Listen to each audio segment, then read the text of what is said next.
Hero Alam কি এতই হুমকি হয়ে গেছে বিএনপির জন্য যে তাকে রাস্তায় পেটাতে হবে? ভুলে গেছেন আরাফাতের সঙ্গে তার যখন নির্বাচন প্রতিদ্বন্দ্বিতা হয়, আরাফাতের লোকজন যখন হিরো আলমকে মারধর করে, তাতে কি আরাফাতের শক্তি বৃদ্ধি পেয়েছে, সুনাম বৃদ্ধি পেয়েছে?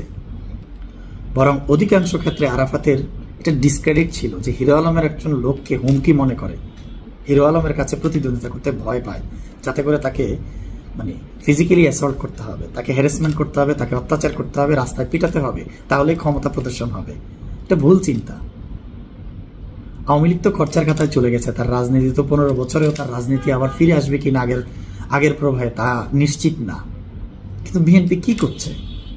বর্তমানে বিএনপির জন্য একটা উন্মুক্ত মাঠ, যেখানে ভালো করার সুযোগ ছিল, তাদের জনগণের পাশে আসার সুযোগ ছিল। 5ই আগস্ট যখন শেখ হাসিনার